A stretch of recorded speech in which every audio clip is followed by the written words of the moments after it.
is a PG podcast, but then Devin just kept on dropping shits and fucks, and I'm just trying to figure out what's in her mouth. I just want to see him interview Francesco Accoli. He's a good human being, is what he would say about himself, I'm sure.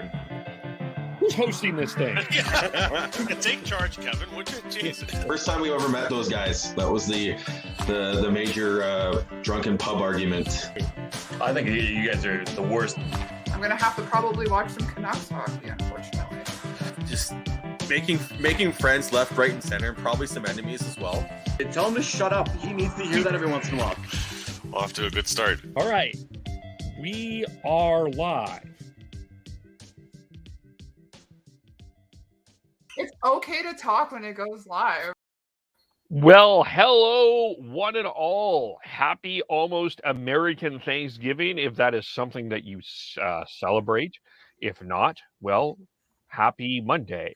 Welcome to the Hockey Podcast. You can follow us on Twitter at podcast_hockey, Facebook.com, The Hockey Podcast, YouTube.com, The Hockey Podcast, where we sit at 100, and Liam Reddix of subscribers. Who the heck is Liam Reddix? He wore the jersey number 85 for the Edmonton Oilers. He was a fourth-round pick in 2004. He scored 6 goals, 18 assists, and 24 points in 100 career NHL games. You can also subscribe to our audio as soon as we are done as well. As we are here, and I see Chris, you're here. Hello. Hello. I'm sorry. I have to ask you this question. What's going on?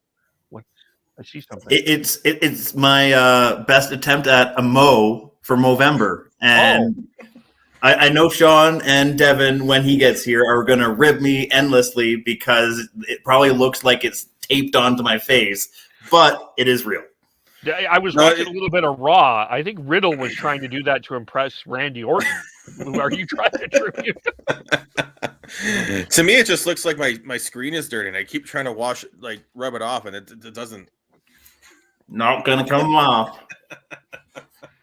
It's fine. I think it's fine. Your dad says hello. He was here last week and you were not. So, yeah. I needed an off week. What can I say? Yeah. Maybe you'll be here and he'll be off this week. Sean, hello. Hello, Kevin. You have a mustache and a beard. I really offer. Nothing's I do not. changed. Nothing has changed. Tyler's got rec hockey, which no, that's not a Canucks hockey game, by the way. I'm sorry. I'm just kidding. I'm kidding. This isn't 2020, Kevin. Yeah, true. And Devin is coming. Devin will be appearing. So all excited for that.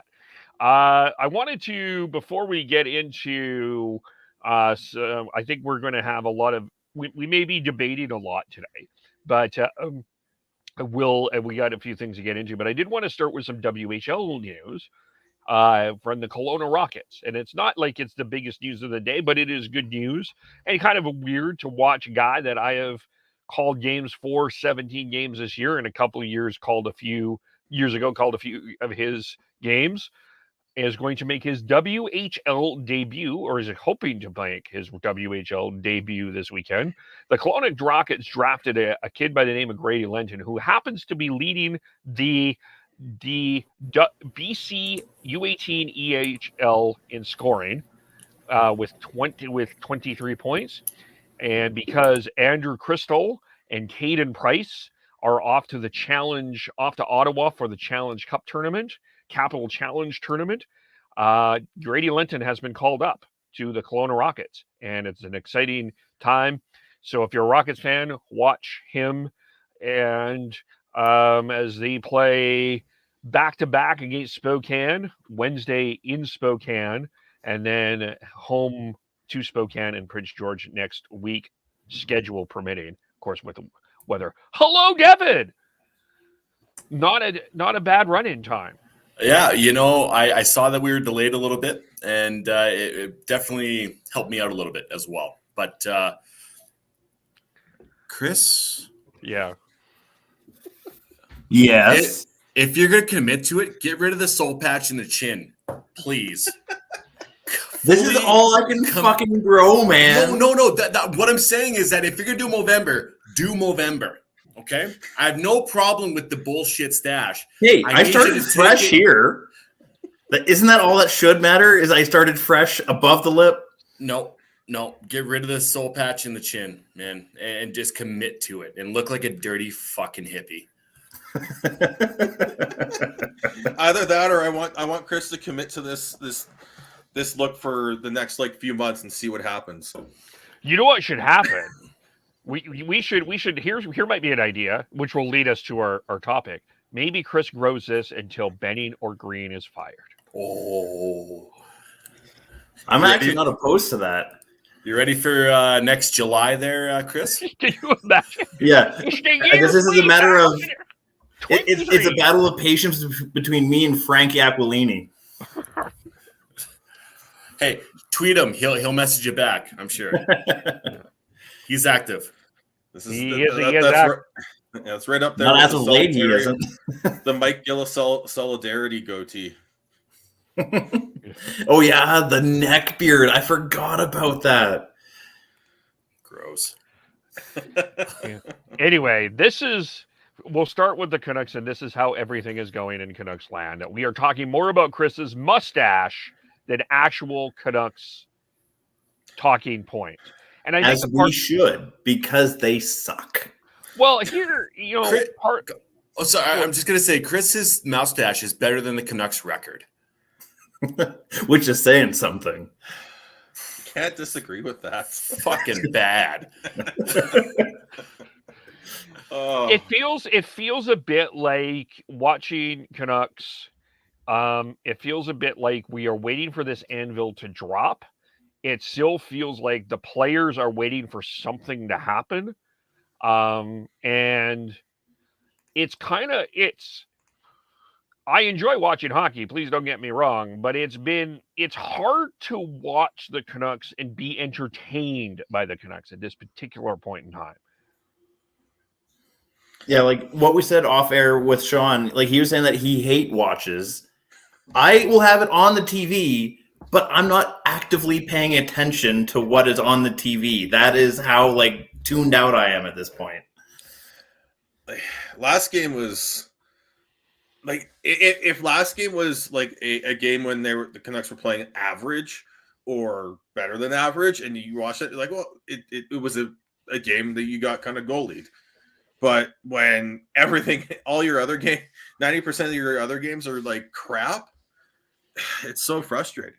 It's just, you're right, Kev. It feels like everyone's just waiting for the shoe to drop, waiting for something to happen, something to shake things up and make a change.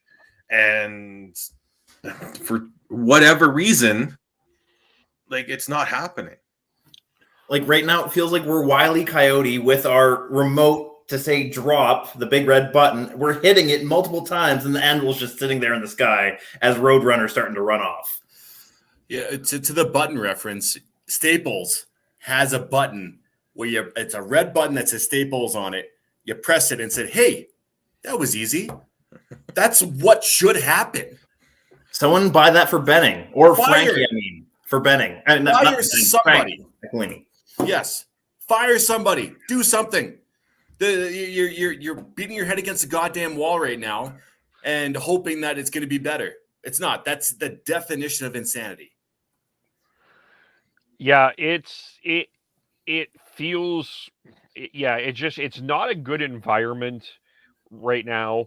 And, there's talk today. Twitter was full of trade speculation. Minnesota and JT Miller, or just fans saying, okay, because Sakaris and Price tweeted out, if you're going to trade a piece, are you open to the Canucks trading a core piece? This is just my personal opinion. I think agreed upon by the three here. By the way, I always forget, if you have any comments, questions, put them in the chat. We will get to them as we go on for the day here. But I don't think that Jim Benning should be allowed to make any particular trades at this point. I think that should be a persona non grata. For one, there's no way that a GM is going to come with any charitable, hi, Jim, we'll give you do you want Connor McDavid to help you out? That's not happening, for one. Two, and I think Devin made an unbelievable point when we did a recap a week ago on the Garland OEL trade. He's not making great trades in and of itself that he should, and this has just the potential to go all Oiler a few years ago. So Jim Benning should not be making trades at all. But I mean, that speculation is out there. I can't remember exactly where I was going, but my point is right now, it just feels like something is happening. Well, there's two things. One, you're absolutely right there, Kev. If they're looking to make a trade, not until you get a new GM in place, or at least someone who can be or at least a president of hockey ops that can make sure that Benning's not making any more stupid moves. Because we do not need a Shirelli-esque desperation move. Yeah, we do not need that. And two, in terms of something's happening, yes, something is happening. It sounds like the Canucks are consulting with a firm that has done a lot of sports executive hirings, like consulted on sports executive hirings around many leagues, NBA, some NHL. The guy who runs it, last name's Ford. I can't remember. Mike Ford is his name. The guy that was just on 32 Thoughts then. Yes. Cool. Mike Ford is, from what I understand and from what I've heard, just with all the media talk out there, is that they are consulting with that firm to try and figure out something here. And what I don't think that there's a trade in the works here. I think there's teams calling, and which is what a lot of the speculation today was with JT Miller, is that the Minnesota Wild are calling on the Canucks for him. I don't think there's a trade in the works here. I don't think that's happening. What I think is happening is they put Benning out to the Wolves to just give themselves more time to get the replacement in, to get the replacement ready to go. Because you look at the history of what the Aquilinis have done in terms of replacing GMs. They've always had someone in place to replace them, or at least in terms of when they got rid of Gillis, they brought in Linden to be the president of hockey ops. So they had someone in place to basically be a replacement, or to be above whoever was replacing it there. Because before that, it was they hired Gillis to replace Dave Nonis, and then he was, and it was like it was literally they got rid of Nonis and they hired Gillis right away. So, and before that, they promoted Nonis right after they fired Burke. Yes.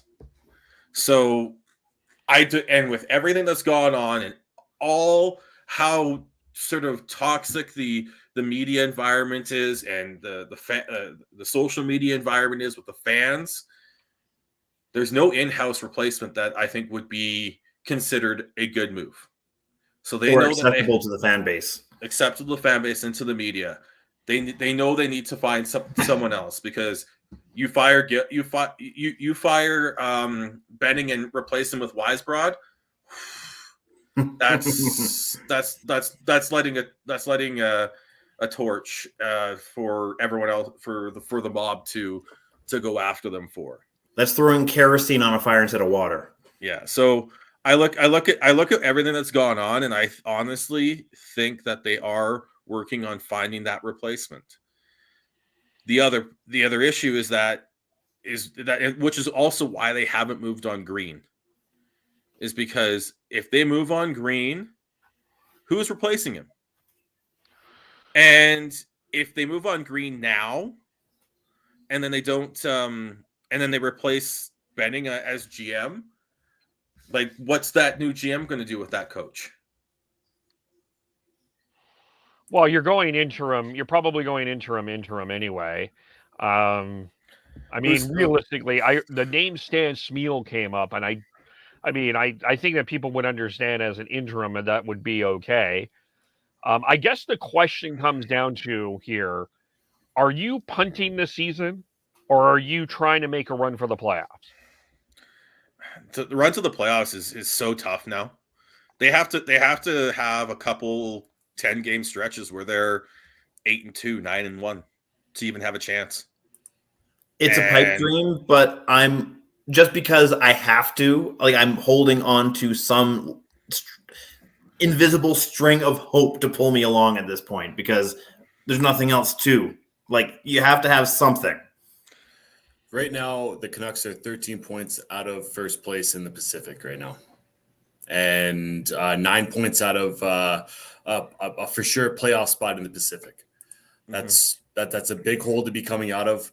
But going back to that firm, do we know how many NHL and NBA or professional sports franchises that firm has helped? They were involved with the Arizona Coyotes, and I'm going to precurse this because the Coyotes, after working with that firm, hired John Chayka. That was not the firm's decision to hire John Chayka. They recommended that the Coyotes bring in a president of hockey operations to oversee the organization. They did not say that John Chayka was a recommendation. So I wouldn't. So when I say the Arizona Coyotes, I wouldn't shudder at that. I would be more shuddering at the Arizona Coyotes, who may draft they may draft someone else other than Shane Wright if they get the first pick. But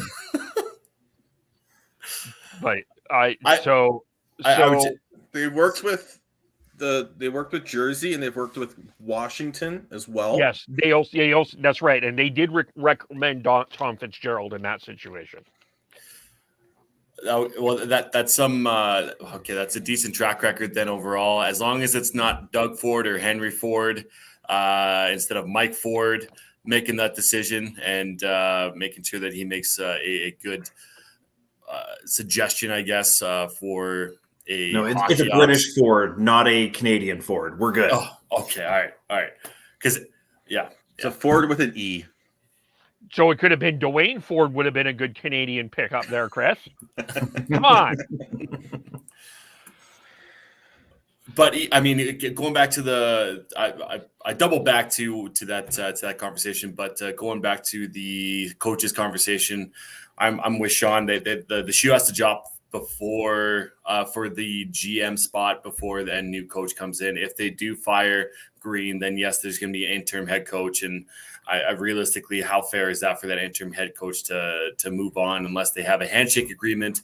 Because if it is going to be a interim head coach, then it's going to be an assistant coach coming up and being a part of that. And if you're that assistant coach, you want to make sure you still have a job at the end of that head coaching job, potentially. I mean, obviously the new GM coming in would have a better understanding of what he wants to do, or he or she, depending, wants to do within the organization. But either way you go, like something needs to happen. Hey, Sean, hypothetically, if that were to happen, we were to go to the interim route with one of our assistants, do you think Baumgartner or Shaw would likely get that tap on the shoulder? It's gotta be Shaw for me. Yeah, the resume, I agree. Yeah. That's where if they do make a move, and go interim coaching is the way to go there. I don't think you're going interim with any sort of management here. You have to have a replacement in place, ready to go and to hit the ground running, because otherwise you're just spinning your wheels again.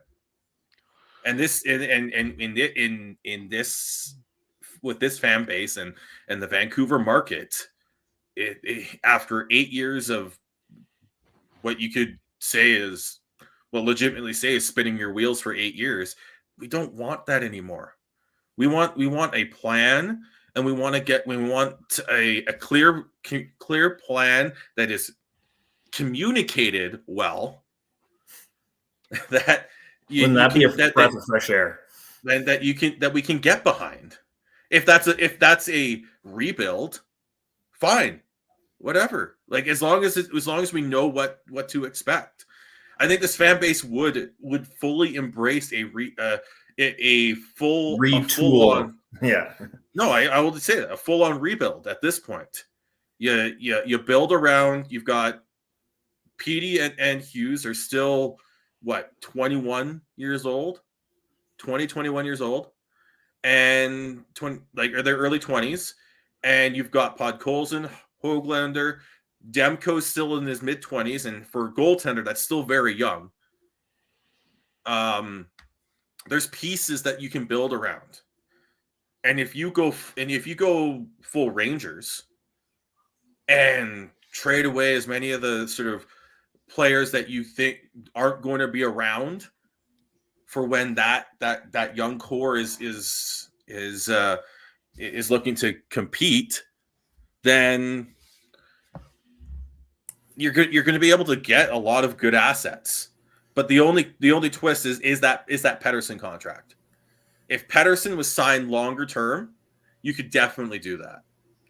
But with a 3-year deal, I think you have to find a way to do a little bit of both. But for the fan base, all the fan base really wants at this point is a clear cut plan that they can understand and get behind. Right now, it just feels like, we have to make the playoffs because that's what the owners want. And then you look at where it's gotten the Canucks right now, and they're just spinning their wheels. And with how the organization is kind of like drawing out this whole entire process, I don't think the fans at this point will accept anything less than a total regime change. I don't think just a head coach change is going to quell the fan base at this point. It's being dragged on too long. And the one name I noticed that Sean didn't say was a Bo Horvat within that conversation of the full rebuild. Going back to the ages, Quinn Hughes is 22, Elias Pettersson is 23, and Bo Horvat is 26. Brock Besser is 24. All those players are still within their prime, easily enough. But do you guys think that one of those outside of Pettersson and Hughes, who's still available for trade? Well, I don't think trading Bo Horvat is the right move. I don't think that makes a lot of sense, but he's, as you said, you mentioned his age. I think he's just slightly out of a potential window to being in his prime when PD and Hughes are in their full on prime and they're a little more physically matured. He's got 2 years left on 1 year after this season left on his deal, and he's a UFA after. So you have to have everyone, all options have to be on the table. And just because I say that, you PD and Hughes and Demko and Podkolzin maybe your quote unquote core, doesn't mean that they're not untouchable. We're not talking about a McDavid here. We're not talking about a Crosby here. We're not talking about Austin Matthews. I was gonna, yeah, maybe, yeah, but they're all of them are a little bit of step below where they are still tradable for the right price. Now that is a tough trade to win, though. Oh, it totally is, which is why I'm saying is all options should be on the table at this point, but there are better options out there than going nuclear with moving such young, really good young players that PD and Hughes are, even with Pettersson not playing nearly anywhere near to his potential right now. To me, I think if there was if I had to pick core players to trade, the two that make the most sense in my personal opinion is Besser or Miller. And if you're trading Besser, you absolutely have to. And honestly, in any of these trades, you have to make sure that you are getting a right side defenseman, a right side defenseman who is in that same age range that your core is, that can or can play as a top 4 defenseman within a year. So what Sean is saying. So what Sean is saying is not Pullman. No, you have to find that, and you can't just or you're trading them for full on futures, and you're hoping that one of the draft picks in the next draft that you're going to have can turn into that real fucking quick.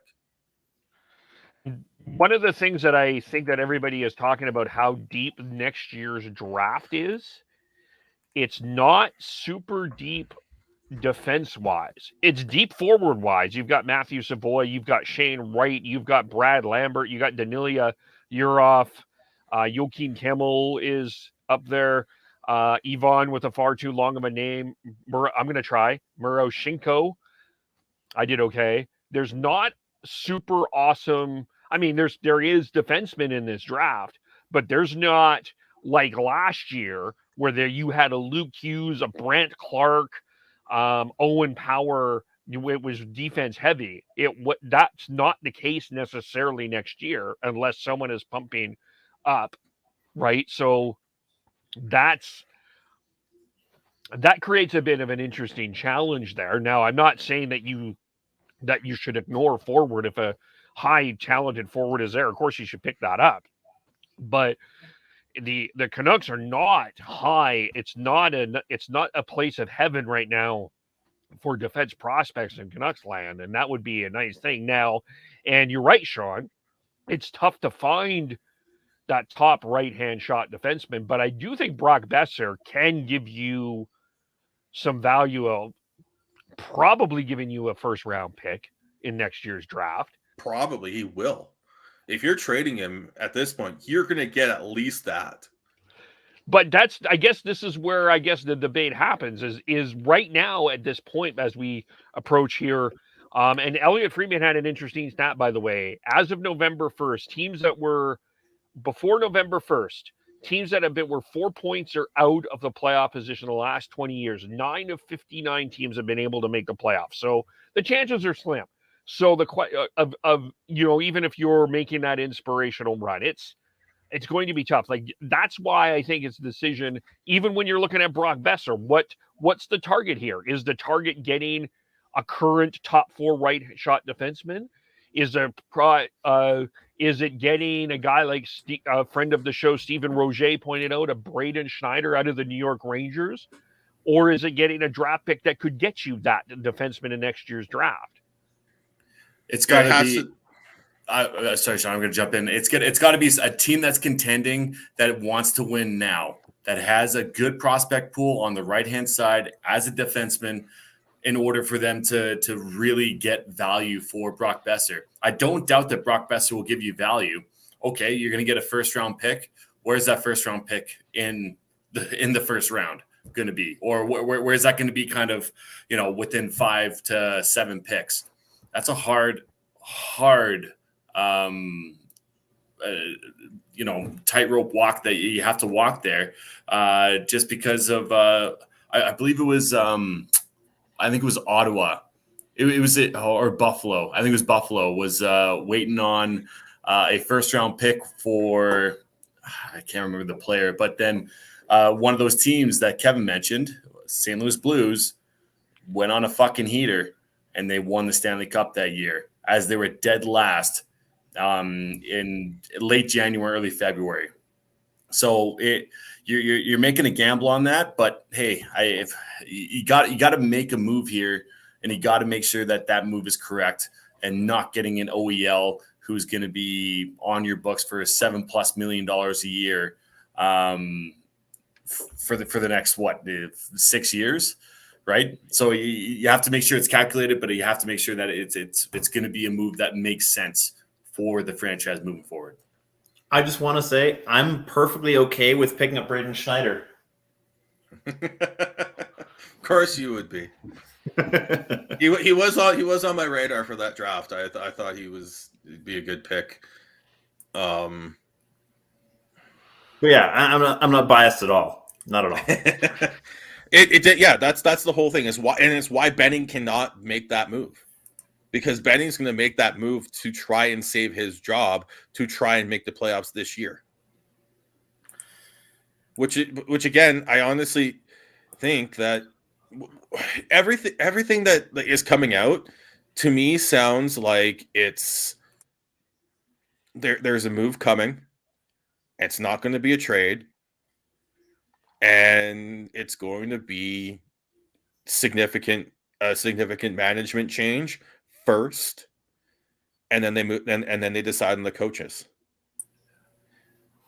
They do it all in one, and they have that interim coach, Bradshaw, stepping in, and then they have the whoever takes over, dealing with that. Because how many times have we had interim coaches come in at the end of the year and not get renewed? Lots. It does happen. And if you're looking at it as a long-term, maybe find a way to fix whatever is wrong with this roster, and because can we all agree that the Canucks have a decent amount of talent, especially up front, and they just need to find there's something not working. And to me, it either feels like a combination of something off in the room or Green has lost the room. Yeah, Green has lost the room. I mean, that's apparent in my mind. I think we also look at what the turnaround that the Flames have made this year. Remember how upset and frustrated Flames fans were last season and even the season before, when you had all this the roster that the Flames are addressing this year hasn't really changed that much since last season. Yeah, they added Blake Coleman. Yeah, they've but in terms of like the key players, Lindholm's still there, Tkachuk's still there, Gaudreau's still there, Mangiapane's still there. They didn't actually make a massive move, and the biggest move they made was bringing in Daryl Sutter, which we all scoffed at, and it's working. I didn't scoff at it, just FYI. No, you did. I did not. I did not scoff. I don't think did I scoff at it? We all scoffed at it. No, that's bullshit. Rewind the tape.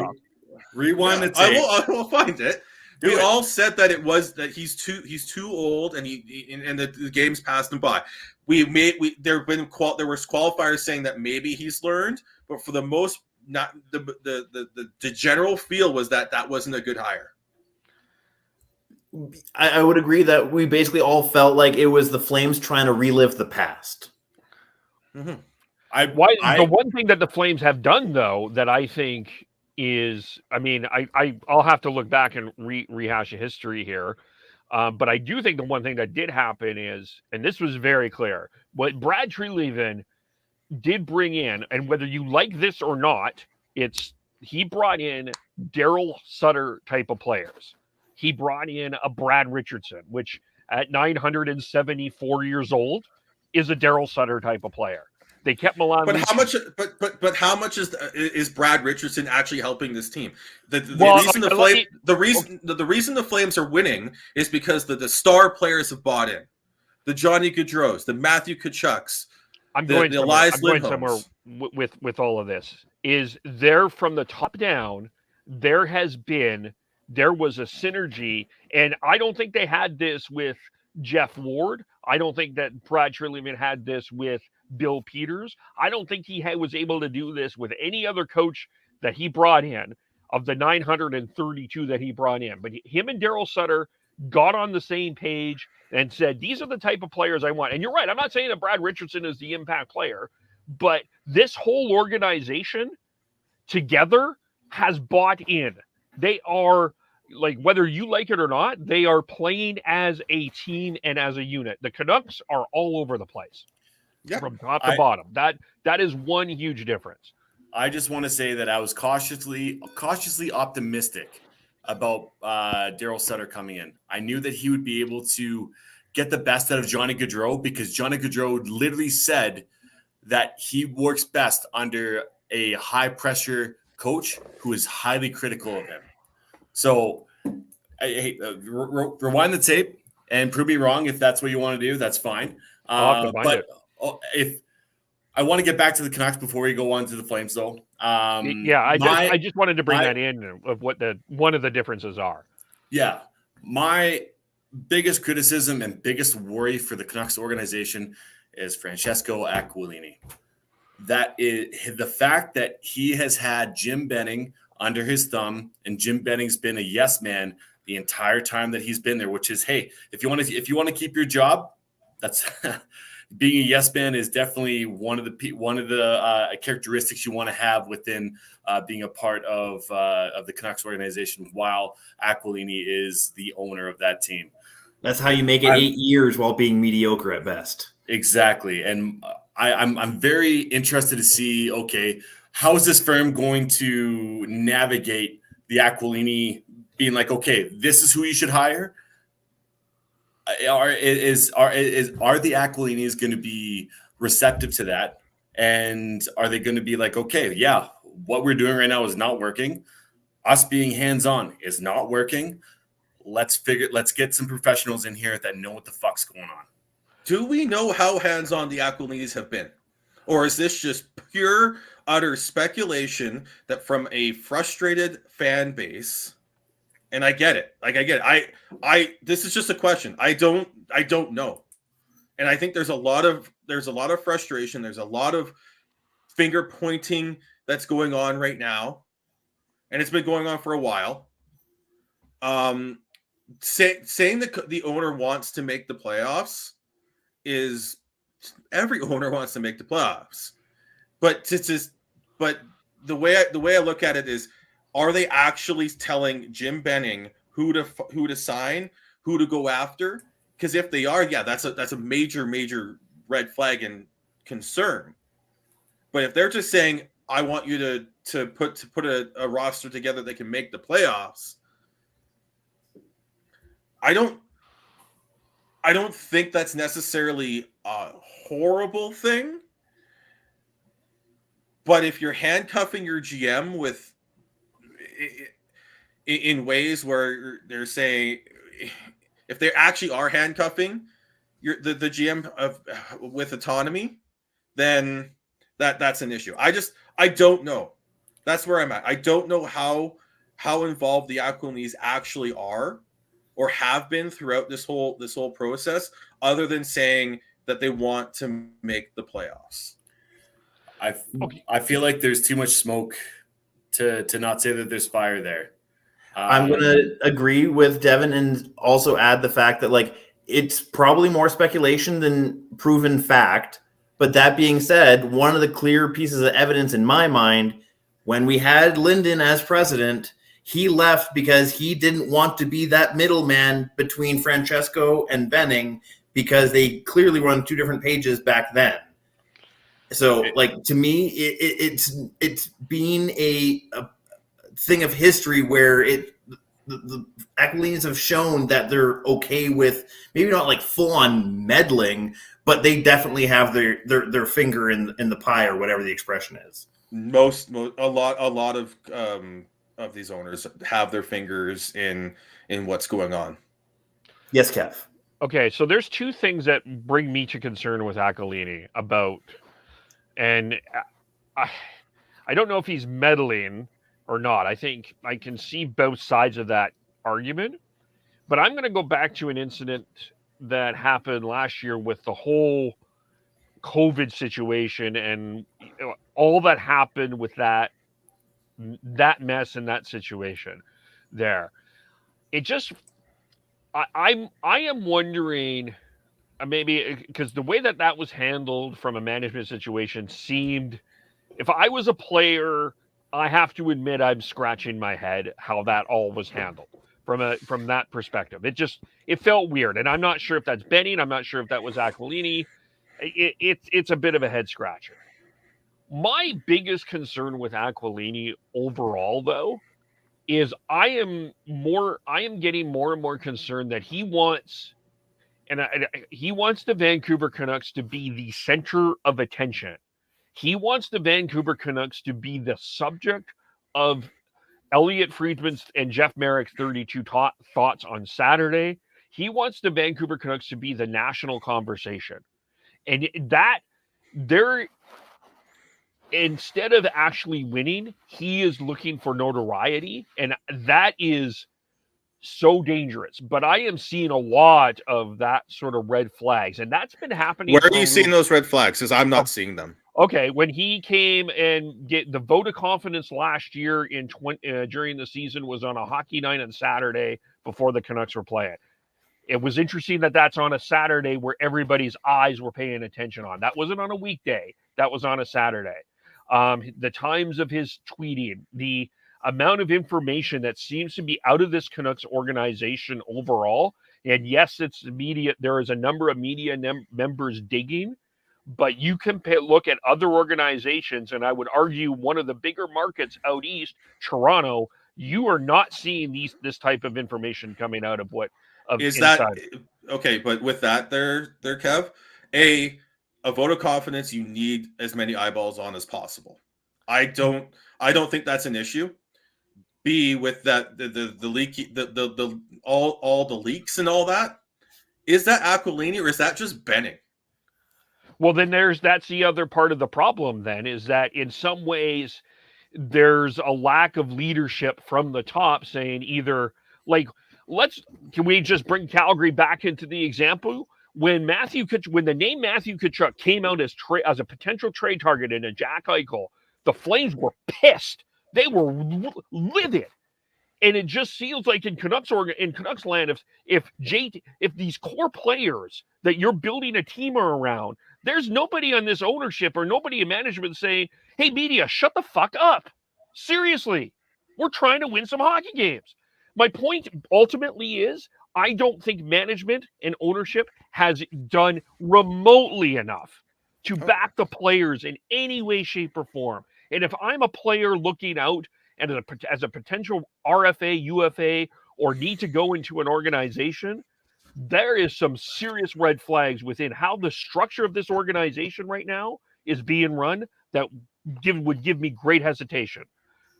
And especially when you look back and you go look at a guy like Nate Schmidt and Braden Holtby, who said 1 year, thanks but no thanks. I think that there is something wrong there. Okay, the one thing I want to put out, and we last year was an absolute shit year for a lot of players. Okay, it doesn't matter what market they're in. So putting that on, just saying that and saying that it's definitely the organization, I think is a little just I don't agree with. Okay, but a lot of your points there, Kev, the lack of standing up to the media without just saying, oh, you're being too negative. Actually saying like and closing all these leaks that are coming out. I agree. There's lots of red flags. I just don't know where the actual blame or where the majority of the blame lies. Whether it is Aquilini or it's just Benning being not a good leader. But then you go back to where Devin is talking about Aquilini, and we've seen 8 years of there was even at the draft that Tyler and I were at, and Tyler broke into my house to the day that Tyler broke into my house. That whole story. Anyway, even that there was rumors, there was reports of a dysfunction over draft picks during that draft on the draft floor. But again, that's the management. That is full on Benning. I think it's time for I've said that I've ranted about Benning needing to leave for a while now. You go back to last year. Like I went on a massive rant. I can pull it up. It's still saved on my computer, my notes for that. I just look at it and I think it's a lot more complex than saying Aquilini's a bad owner and everything here. I just think there's so much going on here that it's gotten out of control and you need to fucking fix it. And the other thing is the fact that they are looking at using Mike Ford and Sportsology to figure out what their next steps are. To me, that means that they understand that there's a major issue and they need to fix it. It still, to me, doesn't. I guess my answer to all of this is I do think that it's hard for me to give Aquilini a free pass out of all of this, even if we need some context. It's hard not to look at that and say, I've got some head scratching questions about how this organization has been run within the last And don't get me wrong, I'm not giving Aquilini a free pass here. I'm just saying that there's been so much pointing and there's so much vitriol going everywhere, and there's so much I just don't know where exactly everything fits in terms of this puzzle. Do you know who we'll agree on the weighting, but I think we can all agree that no one is innocent here. There's a little bit to blame on everyone involved. Yeah. Whether it's the players, whether it's the coach, whether it's the manager, whether it's the owner. It all starts at the top. Listen, whether or not we want to blame Aquilini, Benning, Green, it all starts at the very top, and that is Francesco Aquilini. 100%. The owners set the precedent. And the fact that Jim Benning has been middling and not being able to decide the direction of the team, and it all comes down to Aquilini. It really does, and that's where my point is the fact that he needs the answer to the bell, whether or not he listens to this Sportsology group or not. If you bring him in, great. Are you going to listen to him? Who really knows? Really, realistically, at the end of the day, and once again, there's too much smoke around the Aquilini situation. The fact that he's so vocal on Twitter says a lot, because what other owners are vocal on Twitter? What other owner? And like within that though, Sean, before you get upset. I'm not upset. I just disagree with that. Well, that's fine. That's okay. My point is that if you're this vocal on Twitter, how vocal are you behind the scenes? Because if you're this vocal on Twitter, my God, man, you have to be fucking full on elbow deep in the cookie jar, in my mind, with middling a bit and saying, okay, we're handcuffing Benning. We're giving him 75%, or we're giving him 25% of what he can do, what he wants. 75% is saying what we want him to do because we sign his paychecks. That's my opinion. He's arguing a bad owner. I wouldn't wholly agree with you, Dev, but the base of your argument, I do agree with. What the Canucks, I think one of the things the Canucks need to look at for the time being is what the Edmonton Elks did today. And I think that I seriously think the Canucks need to have a little bit of a look at this. And I know he's not a hockey guy, but he certainly knows that when you think of stability, Wally Buono is a guy that brings in stability. He has done it he did it with the Lions. He did it with the Stampeders. That would not be a terrible guy to bring into this Canuck organization, to at least bring in some sports psychology and to understand stability. Like, I'm not saying that you put him in a hockey management role, but he certainly wouldn't be a terrible guy to put in front of the media because Francesco Aquilini is afraid to. And if you did listen to the episode of Ford on 32 Thoughts, he actually talks about, you don't necessarily need someone coming in with the institutional knowledge of hockey. It can come from a different sport or even a different industry, just to give that fresh perspective.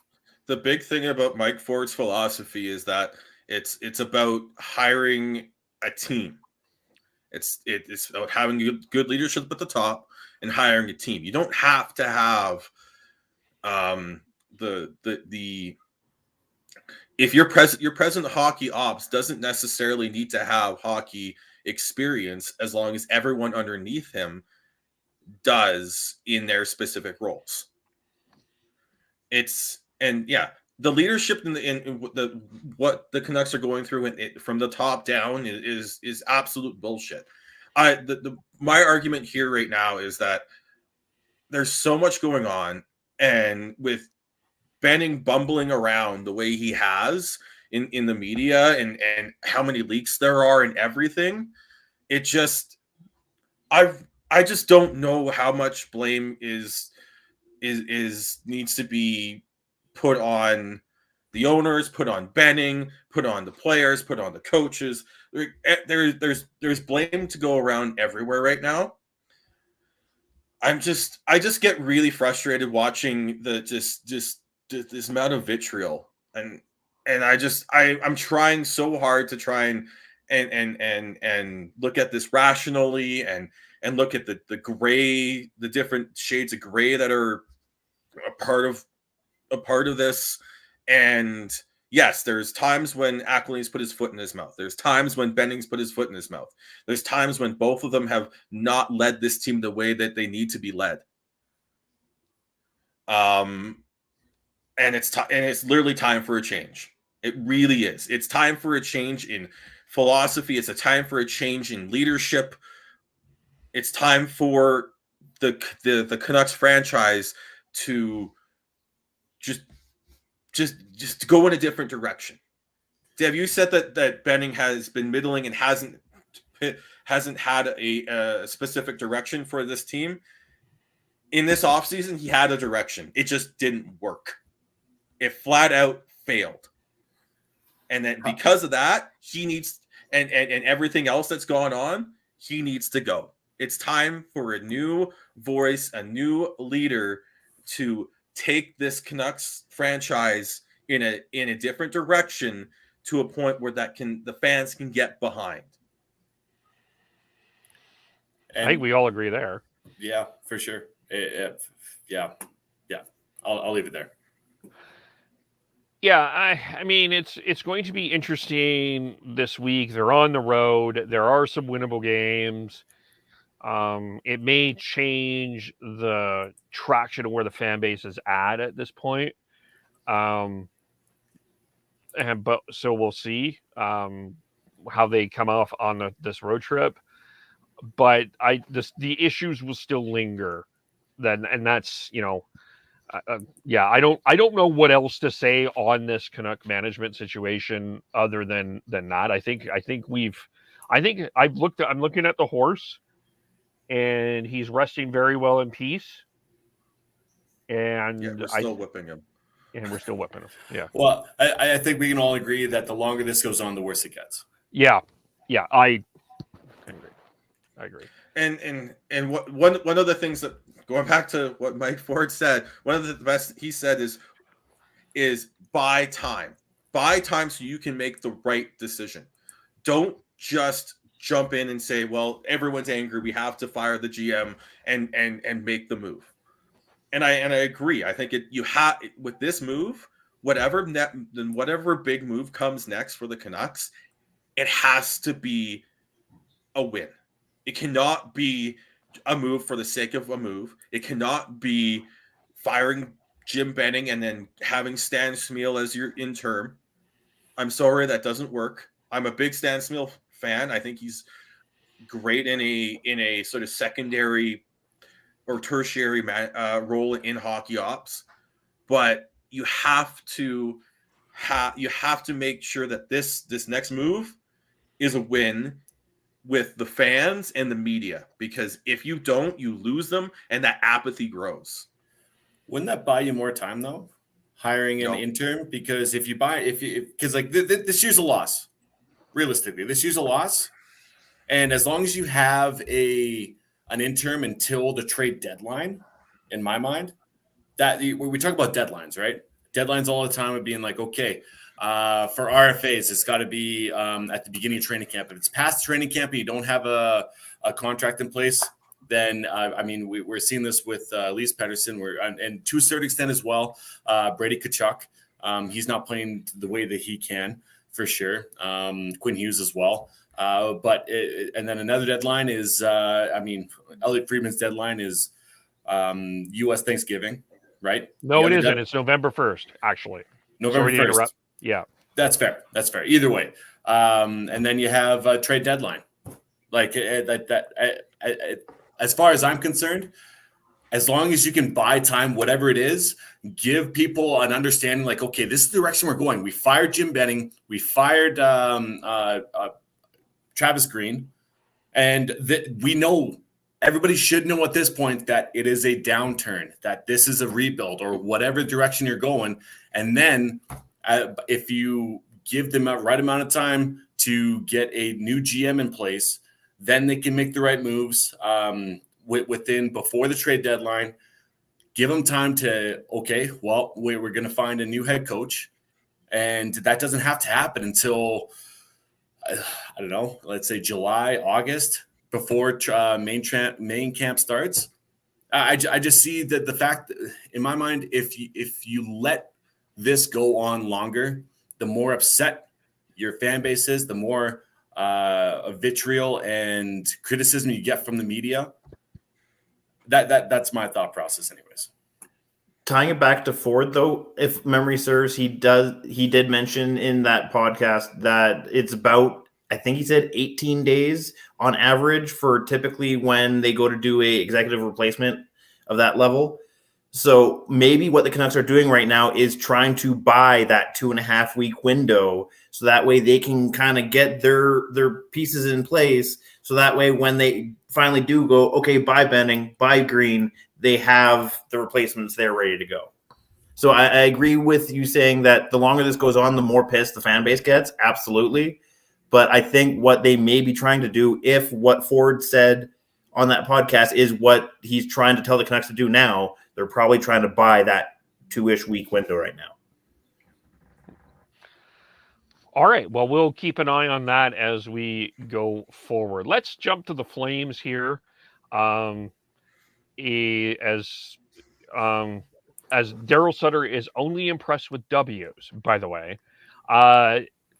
Maybe, Devin, where do you think we should go here? Maybe I'll give me some direction other than, I think we've talked about Mangiapane ad nauseum, but it's still like the guy is tied with Alex Ovechkin for goal scoring in the National Hockey League. That's unbelievable. But anyway, tell me, what's catching you right now? What's catching me is how everybody else is looking at the way that Daryl Sutter is just building his team, projecting his troops and his strategy towards winning.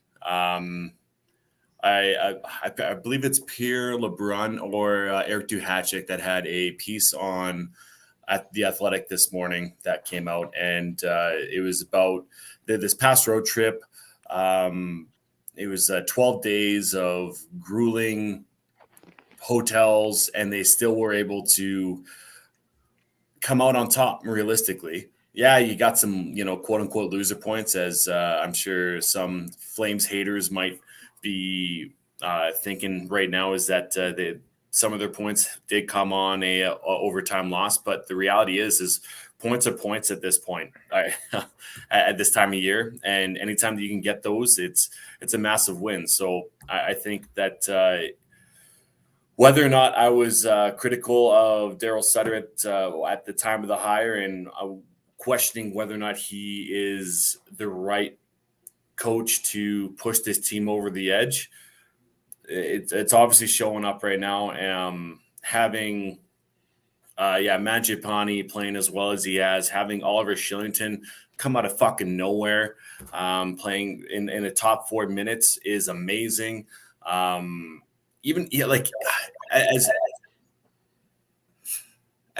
Bishop. Yeah, threw me off guard a little bit. As controversial as Zadorov and Valimaki have been and polarizing, the fact that we're talking about the 5th and 6th defensemen and not talking about other production, I think that's a massive win. Monahan, he hasn't really shown up as of lately. He's been up and down the lineup recently. And you know what? It's one of those things where Johnny Gaudreau is in a contract year. Matthew Tkachuk's in a contract year.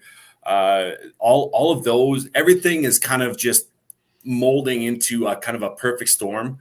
And they're producing what needs to happen. Daniel Vladar getting a shutout against his old team, getting another shutout earlier in that road trip as well. It's just everything's coming together right now, and the biggest question going forward for me is, are they going to be able to sustain this success?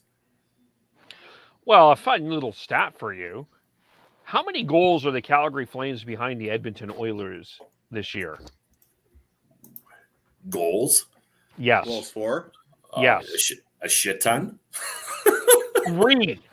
3?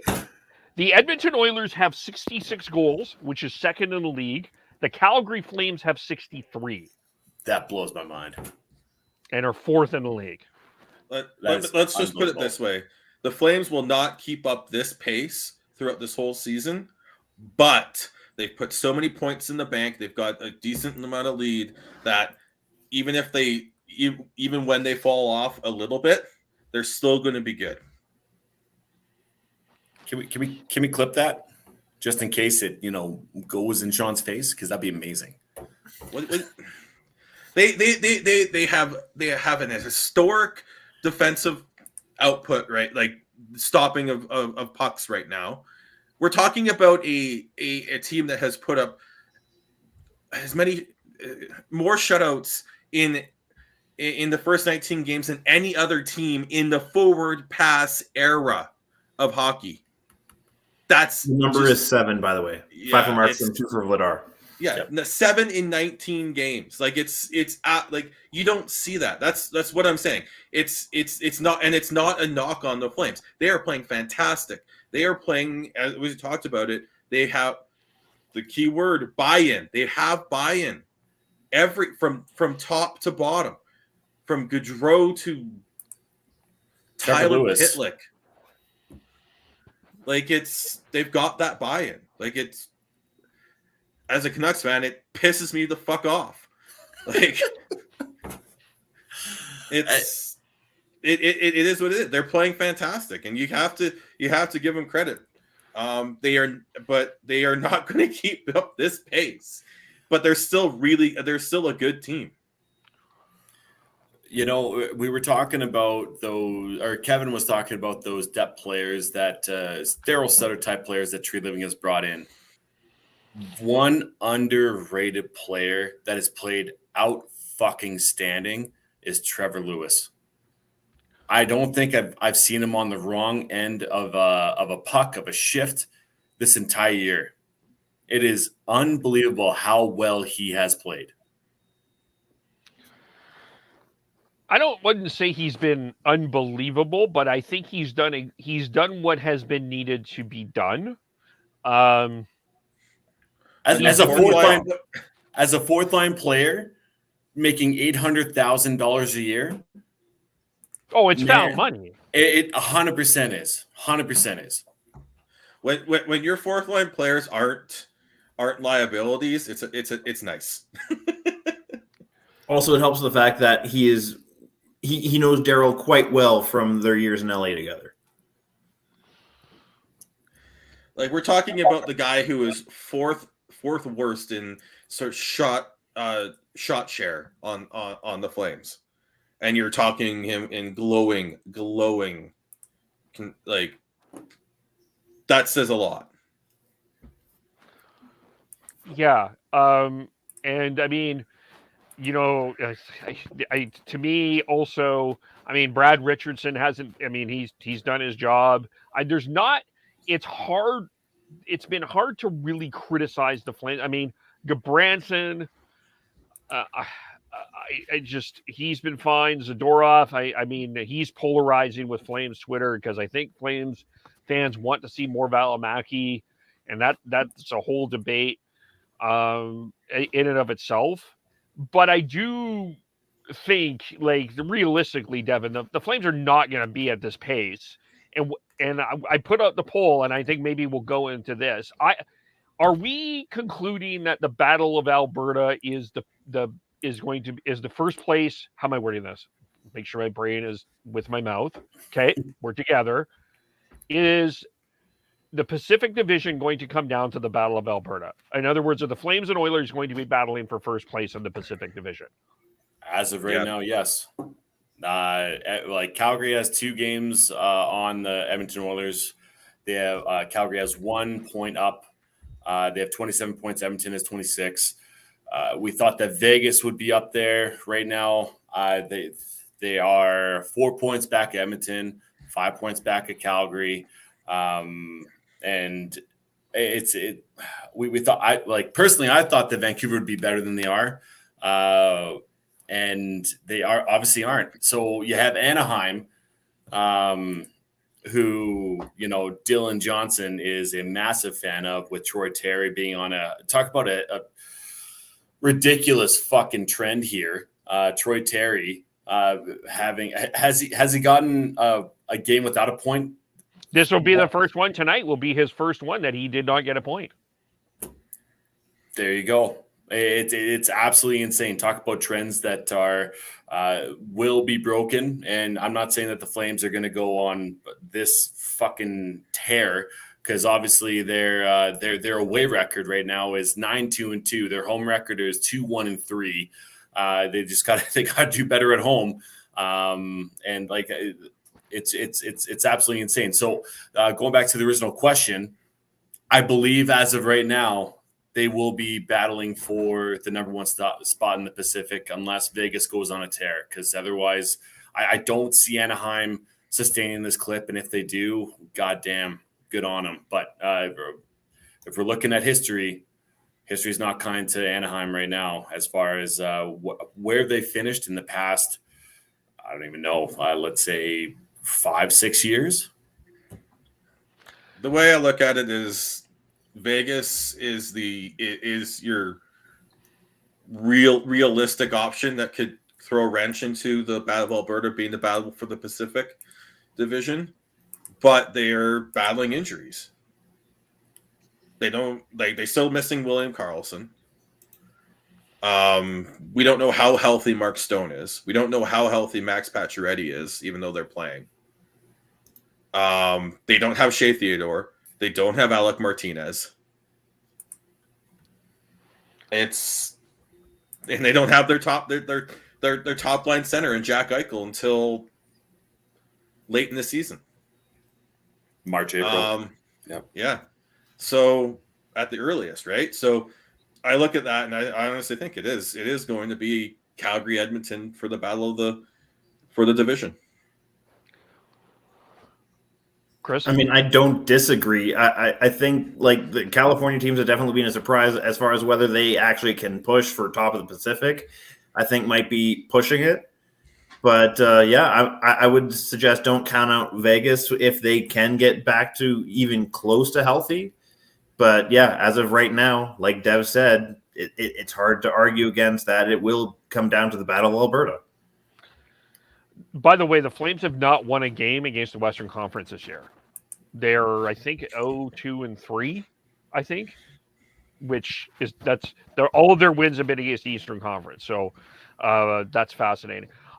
But you look at the Oilers, and other than McDavid going 1-on-5 with everybody and just blowing by them, I honestly don't know how they're doing it. Like you take McDavid away, the Oilers don't have Darnell Nurse in their lineup. Stuart Skinner is making 52 out of 54 saves or whatever he's done here and Mike Smith is on LTIR. He's not coming back for a while. No idea with this defense. I have no idea how other than, well, it's Connor McDavid and Leon Draisaitl. It's going to be also difficult for them to keep up the pace that they're at unless McDavid and Draisaitl just keep scoring at will and it's 7-6 and everybody's happy. Okay. I don't think Anaheim is out of this at all, though. They're a young team that have no idea what the hell is going on, and I don't think they're going to go anywhere. I think that they're going to be sticking around for a while. Whether they get in first, I don't know, but I think they're going to be definitely battling in a playoff spot. They're not going anywhere. Yeah, you forgot to mention Philip Broberg as well, who got brought up and is playing with the defenseman or the defensive expert of Cody Ceci. All right, Cody Ceci is a god. I'm being very sarcastic. No, you are right though, Kev. If you're talking about a team that has zero expectations, that is a team you have to be very conscious of, and they. If they do well, great. But if they don't, holy shit. They could easily go on a tear because they do have Mason McTavish. They do have Trevor Zegras. They do have those young forwards up there that can fly. And having, Ryan Getzlaf has been he's been criticized within his career of not caring and not giving a shit, and just being down in California and living his best life or whatever. But and not to mention John Gibson, who has been a young goaltender, and I think he's like in his mid to late 20s now. But he's been arguably one of the best goaltenders within this league. I wouldn't put it past them to go on a run here. It's just, man, you just don't know. Yeah, McTavish has been sent back down to juniors. Yeah, I was going to mention that. This weekend he was sent down. Just before the 9-game burn mark, yeah. But he's going to be a player in the future. That was a great pickup by the Anaheim Ducks. I really like what I've seen from Mason McTavish. Dylan and I went to the Flames home opener, watched them, and watched the Ducks beat the Flames in overtime. And the two, I watched Jamie Drysdale and Mason McTavish very closely that game. I just wanted to, because watching the game on TV is great, but I feel like you can get a better sense of how a player plays and how good they're going to be when you watch them live. And I really liked how both of them played. And one player on that team that we haven't talked about a lot, and we brought up multiple times, an underrated player like a Sasha Barkov, but Hampus Lindholm, God, what a fucking defenseman he is. He is phenomenal, and he's quarterback in that first power play too, let alone his defensive play. So it just goes to show that we for, I want to say, half a decade, we've been talking about, if not like 7 years, we've been talking about how great young defensemen that have come out of the Anaheim system. It's absolutely insane. Yeah, and I remember us in the offseason talking about which one of the California teams. Everyone was so big on LA. But I was saying that it was Anaheim that I liked the most because of the Drysdale pickup. They still have really good defense with Lindholm, with Josh Manson. They've got Kevin Shattenkirk as a good veteran guy who can move the puck. I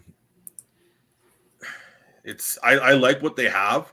I know Dylan's like basically the negativity from his Canucks fandom is seeping into his Ducks fandom, and he's got this like he's just waiting for the bottom to fall out for the Ducks. I just don't see it. I like how this team's built. They've got Trevor Zegras is a absolute stud. They got he was a top 10 pick and he was a steal at 9. He in that draft, that's how good he is, and he's so confident with the puck. He tried to do a lacrosse goal in that game. It was, and then talking about defense, we still haven't talked about Cam Fowler. Yeah, I was going to bring him up too. Yeah. Oh, I was at that. That was the Tyler break into my house draft. I'll always call it, but that's that's a fantastic. It's tough to say that's a steal for Trevor Zegras, but I mean, it depends on how you look at Kirby Dach and Bowen Byram. It could. I don't disagree with you. I mean, we haven't heard much from Alex Turcotte. I really like Moritz Seider. I do like Dylan Cousins, and Philip Broberg is still a work in progress. He's played one game, so I just like the confidence and swagger that Zegras plays with. Yeah. I think he. If you go back now, I think he goes. I think he does. He's a center too. I think he'd go in front. He'd go. LA would take him over Turcotte at this point. Talk about a steal is Moritz Seider though. That guy is a beast. He's going to win Norris trophies. But a lot of people were not high on Moritz Seider in that draft. As we go on a tangent here, everyone was a bit like Philip Broberg's the man, and yeah, and people were like, "What the hell is Yzerman thinking?" And look at that, right? Oh, that draft was weird because they're like Broberg's one of those guys who's got all the tools, but does he have the toolbox? Does he have everything? Can he put them all together? That's the question with Broberg. So I remember that there's a lot of talk that that's who the Canucks were eyeing, and there's fans that didn't want that. But I just look for me. It's just Zegras is just he's got the super high end skill, and he knows how to use it. Yeah, and he's got the confidence to pull to try different moves. Yeah, and I don't really know if you were or if you were so high on Anaheim. I know that you said that LA was probably your front runner. Yes, I believe it was, man. I really do. I honestly don't remember. I'm going to back up Dev here. I do recall, but I think this was pre-training camp. I think we were talking about with the rosters that they're going into the season with. I think both Sean and I actually said that out of the 3 California teams that we felt the most confident about LA having a chance to make moves, make some noise this season. So I think Anaheim has been a bit more of a surprise as far as how well they've actually executed. And LA was my pick as well. I said I liked LA. I just said I wasn't sold on their defense. And I do remember him saying that. Yeah, and that's why. Rewind the tape. Oh, you can rewind it, and you'll find that. We should all do a rewind the tape. That's what I'm saying. All of our podcasts, we have a whole bunch of stuff out there. Yeah. Well, realistically, we need to write all this shit down because we could all be just smoking out of our ass, and I could be 100% against Daryl Sutter coming in. Who the fuck knows? I don't even remember what I said 2 minutes ago. No, I'm just kidding. It's all about accountability there, Kevin. Accountability. But just to go back to Zegras just for a quick second, he would be in my I've got to look and see exactly who I would have Rookie of the Year, but Lucas Raymond, Dawson Mercer, Trevor Zegras, Cole Sillinger are probably, in terms of new generation and new players, those would be 4 of them that I am really high on right now. Cole Sillinger, if we're talking about a goddamn steal, holy fuck, I was really hoping Calgary would be getting him within this draft. Oh my God. Yeah, a lot of people were wanting that for sure. Well, in terms of Rookie of the Year, Mercer, Zegras, Raymond. Again, we just talked about him. Moritz Seider. He's got 13 points in 20 games as a defenseman. He's gonna be right up there for the Calder this year. Yeah. Him too. Yeah, for sure. It's and Ottawa's been playing a lot of Lassie Thompson, though they're not very good. That's more out of necessity than anything else at this point. Yeah, that's true. They didn't play at all last week. No. And they still have players out, and they are beating the Colorado Avalanche, at least last time I saw. I think it's 5. It's tied at 5, I believe. Let me have a look there. It's had a couple absolute barn burners tonight with that game, and then the Buffalo Columbus game. Yeah, it's 5-5 with 7 minutes left in the third. Yeah, and Columbus beat Buffalo 7-4. Your out of town scoreboard brought to you by the Pigeon Duke, which we'll get transitioned here in a second. St. Louis beat Vegas 5-2. Pittsburgh beating Winnipeg 2-1 with 4 minutes to go in the third. Seth Jarvis and the Carolina Hurricanes, who Liz Childs had an interview with today on the Dub Network, and the San Jose Sharks are scoreless. How'd I do? Was that good newsy stuff? That was. Yeah. We had a bunch of high scoring games. If you're a betting person, I am. Setting your bar at 5.5, you probably want to take the over tonight. Yep. Oh, and then as Kevin said, the Pig and Duke this week's word of the week is not gonna help you if you bet the over. It's shutout. Shutout is the word of the week. DM one word? us. One word. Shutout.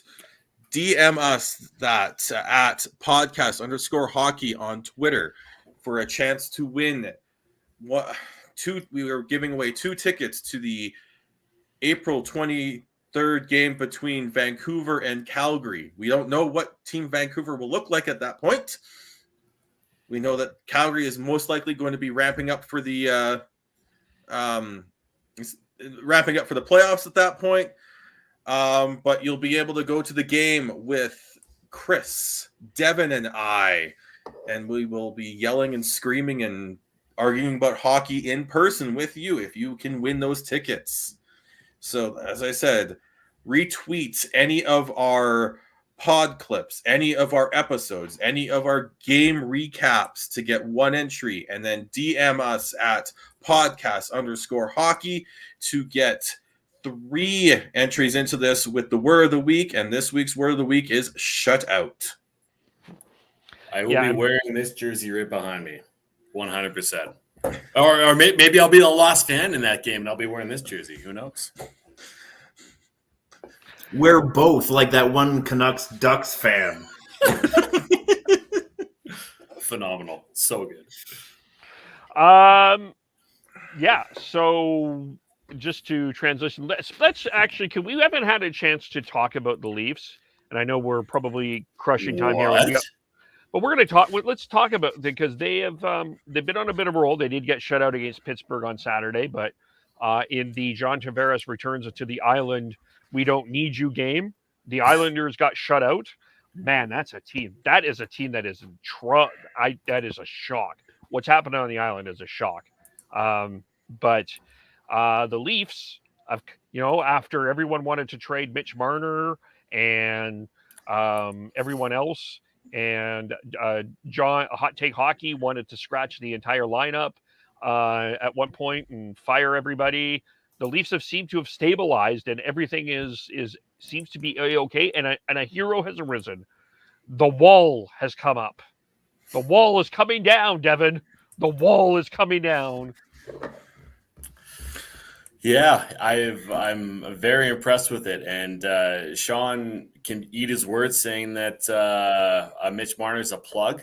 I actually don't quite know exactly what he said about Mitch Marner. But, useless tit. Oh, that's no. He's been a useful tit the last little bit. It's been great. Oh yeah, totally. But you still have a long way to go to get back at the winner and leader of the Pig and Duke hockey pool this year, because the Sea of Uns right here, killing it. Phenomenal shit. You and Reggie have a crazy lead. Oh, it's absolutely insane. It's stupid. Like, how am I supposed to keep up? I'm in third or fourth. I can't remember. You're in fourth right now, and you're tied for last in our league. So, I want to give props to Chris. First win in our fantasy league here this year. Shut up. I don't want to hear any more about Chris's first win. Okay? Who did he beat? I don't want to hear any more. But Kev, this is the first time it's on air. The other times it was off air. Gosh. The people need to know. Yeah. They do need to know. Bingo card, as I've changed my name now from the Wounded because I was all injured. Now I've changed my name to the Bingo card. That's the new team name now. Geez. Anyway, congratulations, Chris. Whatever. But well, as far as Devin's league, this season is essentially a write-off for me, just like the Canucks are. So it's a complete write-off. But what is not a write-off is the Maple Leafs, as we were talking about before. To bring it back full circle here, because I really don't get enough. I don't get to talk enough about the Leafs here on this podcast. I feel like, and just because it is. Oh, don't give me that shit, Sean. It's Oh, sorry, I couldn't help myself. Chris, you seem like a nice guy. You seem like a nice guy until you open your mouth and like have that caterpillar moving on top of your fucking lip. Wow, Jesus. But I've pushing been and shoving in the goalie ring here. Anyway, go ahead. Been super impressed with the Leafs right now. Full honesty, I have not had enough time to watch hockey, well, Leaf hockey that is. But obviously they're putting up the points and they're able to sustain what they have going on here because right now they are 3 points or 2 points behind Florida for the top spot in the Atlantic. They do have 20 games played. Florida has 18 games played. But you know what? I'll take a win when I can take it for sure, especially on this podcast because the Canucks suck. Bam. Wow. Yeah, that's third overall, 2 points behind Florida, 4 points ahead of Tampa with Braden Point. That's a significant injury for the Lightning, by the way, that Braden Point's down week to week. The Leafs, if they can stay healthy, they can put themselves in a good position to be in the playoffs. The question again, same with the Oilers, is what happens in the playoffs for the Leafs is what the issue is. But so far so good. Things have smoothed over in the center of the universe. So they've now fully realized that they are back in the is it the Metro? Is it Atlantic or Metro for them? Atlantic. That they're back in the Atlantic division, not the Canada division. Yeah.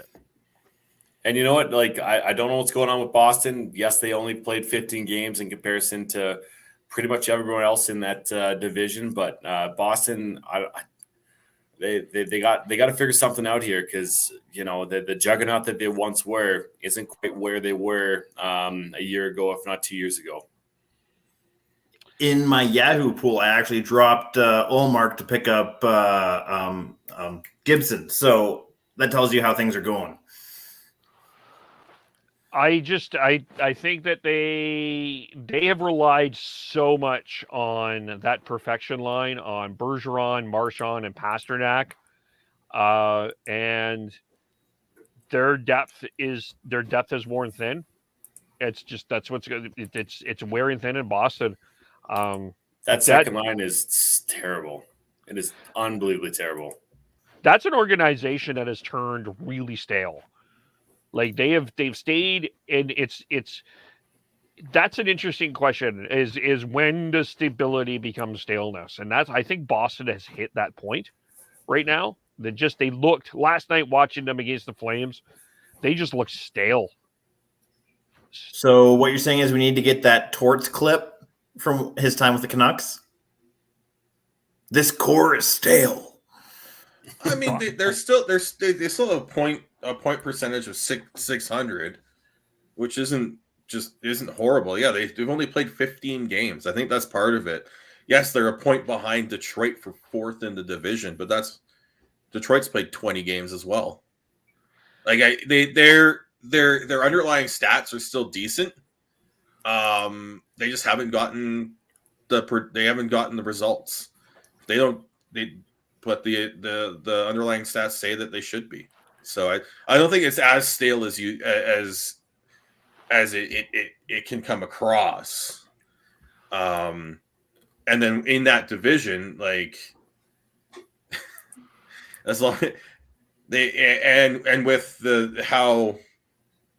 their 600, they can still. It's going to be tough for them to get to make the playoffs, but that's only because the Metro is so freaking stacked. Well, if you look at that second line, though, you have Charlie Coyle, Nick Foligno, and Taylor Hall. And Charlie Coyle as a second line center, it's just not cutting it. I'm sorry, he hasn't been a second line center even in Minnesota. I was not a fan of him whatsoever. Taylor Hall is a shadow of himself in the past from the past 2 years ago. Nick Foligno, he's old as fuck. I outside of that perfection line, I don't see where they're going to get that second line or that secondary scoring from because Hall isn't quite the person that quite the player that he was back in the day. Jake DeBrusk isn't quite the player that he was. He's been on in trade rumors for the past fucking however long. I feel like it's been 3 years and has had connections to the Flames potentially as well. Craig Smith, he's not the player that he was back in Nashville. I don't know. I don't see that depth that they once had. Sorry, Tuukka Rask is obviously not there right now. It sounds like he's on his way back, but he was a massive part of that winning culture within the Boston Bruins organization. And that defense isn't quite what it once was with having Zdeno Chara on that in that top four. And God, it's sad to see from a hockey aspect, from a Leafs aspect. Suck it. What do you want from a second line center? A second line center, I want you to score. I want you to be able to actually put up points and sustain. At what pace? Giving that. Oh, come on, Sean. Okay, well, what are you trolling me into here? Well, Because I was just going to say Charlie Coyle does have 9 points in 15 games for the Bruins as the second line center. 5 goals this year. Wow. Okay. Well, what was he last year? I'll look that up. But I don't think it's Coyle so much. I mean, I understand. I don't think Coyle is. I'm not saying that Coyle is the greatest second line center of all time. No, he's not. But I do That's agree. my point. Fuck you guys, Christ. But my other point where I do agree with you, Devin, is I think Coyle's probably better than you're giving him credit for. But I also think that the depth within that bottom after Coyle and even Taylor Hall, that forward group is lacking a little bit. That's where I was going to go. I say the blue line isn't what it was. Charlie McAvoy is one hell of a defenseman. Brandon Carlo is pretty damn good, but after that, it falls off a bit for me. But it's that bottom six is where they fall off. Yeah, you've got Curtis Lazar, you've got like Thomas Nosek. Like it's not there. Yeah, it's that bottom six depth that is holding Boston back for me. Yeah. My point is that he's not. And Charlie Coyle is not he's a great third line center. Great third line center, but he's not quite a second line center is what I'm trying to get at. And you guys, well, it's more so Sean trying to pigeonhole me with what I'm trying to say. No, I honestly, I was just looking at the stats and I legit want to know because that's a huge debate and argument in all of hockey is like who isn't a first line center, who isn't a second line center. I think it's a very interesting debate. It's not. I wasn't trying to pigeonhole you, Dev. I was just trying to create a discussion because when I looked at what the production that line has had with Coyle and the Hall, it's not. It's actually. I think it's solid for a second line at this point. But if you look at Charlie Coyle's career, yes, he's not a second line center. And yeah, just also depending on the style of play that each organization has, yeah, that second line center might have different strengths on different teams. Not all of them are going to be scorers. To go back to just to bring this back a little bit to where Kevin was arguing with people about the JT Miller rumors and whether or not JT Miller is a first line center. Like what do you want from a first line center? What do you like? Is that it? And I think with that, it's a very interesting debate with Miller because of he does provide the points. He is a good face-off man, but there's flaws in his game that I can totally understand. It's a very. I don't think it's necessarily just a quantifiable answer, but I was looking for some quantifiable parts to it in the discussion. Listen, I'm not one to give you stats, and I'm not one to give you 100%, quantifiable stuff. It's my gut feeling and what I see on the ice and what I feel that is what I give to this podcast. So when I say that, Elias Lindholm, is he number one center? Oh man, I'd say he's 25% a number one center and 75% a second line center. Is Charlie Coyle along those same lines with a second and third line center? Yes. He's a 25% a second line center, but more suited to be in a third line center role. And that is the majority of the NHL. To be if we're going down this road, we have those number one first line minute type of players, whether or not it's on forward or defense. We understand the type of minutes that they put out, but there's a lot of middling in between there that, depending to Chris's point, depending on what type of style you're playing, who you're put with, how you deployed, and what type of role you have within that organization. That's the biggest thing. It is putting players in a position to succeed. Sorry for interrupting there, Kev. No, I wasn't. I do see where you're coming from, Devin. Just to be clear, I'm just curious though. Is Leon Draisaitl a number one center? I'd say it's if we're talking about percentages, like I was just talking about, it's a probably 75% yes and a 25% he's a good second line center. I would say it's more it's very similar to the JT Miller argument. He's a better winger than he is a center, as opposed to first and second line centers. And you could also throw in the playing in McDavid's shadow argument in there as well. Okay, well, let's put him on a different team. Let's put him on pretty much any other team within this NHL. Okay, on the Flames, Elias Lindholm or Leon Draisaitl as a number one center. I would put him as a number one center above Elias Lindholm, just because of his skill. See, I wonder. I'm not saying that Leon Draisaitl is not a number one forward. I'm wondering if Draisaitl is a better winger than we give him credit for, and I would probably consider putting Draisaitl on the wing with Lindholm, and have Lindholm as the center. I mean, your original question though was, is he a number one center? Yeah, well, but that's part of the conversation. It's not binary of first line center versus second line center. It's why I brought in the JT Miller topic, because that's where Kevin's coming from, and a lot of his arguments is he's a better winger than he is a center. Okay, if we're looking more dynamic, then yes, absolutely, yeah, he's a fucking number one line. He's on the first line every single time. Yep. Every single time. But he was talking number one center.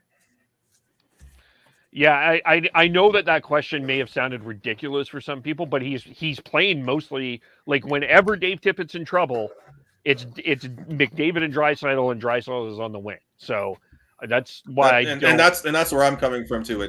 He's a winger, and when for me he's a winger. They've tried giving him his own line, but it doesn't seem to stick for whatever reason. Yeah, it's not a knock on Draisaitl as a player at all. It's just he's a better winger. Yeah.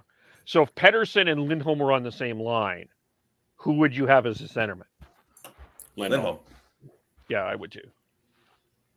It's all about how you're deploying that unit. What are you expecting of that unit? Is going to be a Sedin lineup where you're going to get all offensive starts and maybe some neutral zone starts, but you don't really start them in your as far as Vigneault deployed that top line. They all got the offensive zone starts, right? But nowadays, I feel like you guys are just thinking that what you want is having a full, well-rounded game where it can start anybody in the defensive zone realistically and know that they're going to be okay within that start, especially if you're on the road. I think it's statistically a fact that the 200-foot center is the number one 200-foot center, a la the Ryan O'Reillys, the Braden Points, the Patrice Bergerons of the world, are the ones that win. Kopitars, Barkops, those are the centers that win you cups. That's I don't think that I think it is hard for anyone to argue any different. Welcome to the club on that one there, Kev. I've been preaching that for a while. Well, I've been preaching also argue to throw Horvat into that conversation as well. Bo's defensive game isn't anywhere near where it needs to be put in that position in that at that level. Unfortunately, like, I'm not necessarily saying he's shoulder to shoulder with him. I'm just saying he's in that conversation. Like I see him as a clutch guy that you want in a deep playoff run. He's a tier down from Hampus Lindholm as far as a center, a shutdown center. The 200-foot center you want to be. My question though is Connor McDavid better as a center or as a winger? Center for sure. Winger for me, man. His speed, that not having that defensive zone responsibility as a center. Holy fuck! Are you kidding me? Giving him a breakout pass if he's not below the fucking circles, like in a traditional aspect of defensive zone responsibility. Giving him that breakout pass, he'd be gone in my mind. He's already gone as a center. I know, but that's what I'm saying is that him as a winger, holy shit. Are you kidding me? So what you're saying is they need to put Leon as their number one center with McDavid as their winger. It's like the thing is that to Ryan Whitney, his point is that Connor McDavid is the best player that the NHL has ever seen, period. And as far as skill goes and his ability to separate himself, his agility and speed, all to combine together. Yes, I agree with him. I really do. Within this game, this 2021 NHL version, yes, absolutely. I believe that he is the best player that has ever played and that will ever play as of right now. But yeah, if they tried that, I feel like holy shit, not giving that much defensive responsibility, then Torts can shut up and say that okay, he doesn't need to change his game. He does need to change his game though. Like that's the whole point. Is and it's not a drastic change. It's subtle changes. And to counter your point, the way McDavid plays, keeping him in the center of the ice so he can use that agility is what makes him so dangerous. Who's pigeonholing him on the outside of the boards though? And the way and the other thing is being the center, he controls the play a lot more, and that's better for his game as well. Go back, like is he making that play that he made against the Rangers if he was a winger? No, because he's playing a more he's not controlling the puck like he would as a center. Well, nowadays it's about an F1, F2, F3 kind of aspect to it, but in a traditional side or in a traditional strategy for your defensive zone, the center is always below the hash marks, helping the defenseman out, trying to dig the puck out and get that out, right? But I do understand where you're coming from because that easily could change like enough within the way he thinks the game. I just think that he would diversify the kind of logic behind being a winger. Yeah, okay. This might totally derail things, but it's just a question that just popped into my head, and it kind of ties back to an episode where Sean brought up the fact it was after the goal against the Rangers, where Sean brought up the fact that it was more so his skating, that he's one of the best skaters out there that we've ever seen.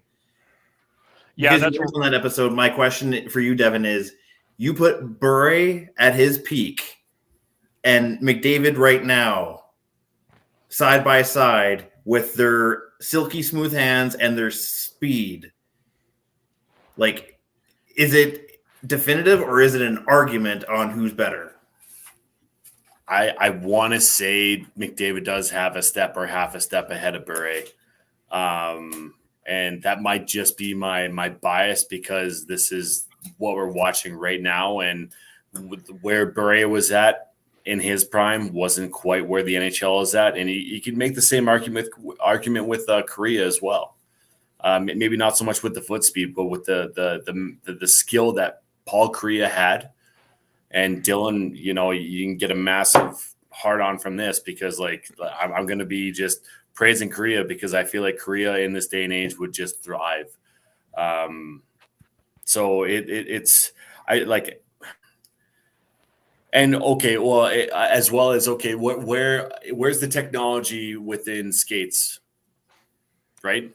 How light are these skates? Kind of my argument there is right. Yeah. So if you put 90s Bure in today's game, holy shit. And that's where I really do think that McDavid does have that step above, like half a step above where Bure is or was. Even with the comparison of technology and where the game is at. So it's right there. I think the problem sorry, there was four of us talking. You got to bring up that comment after me and Devin. Totally. Yeah.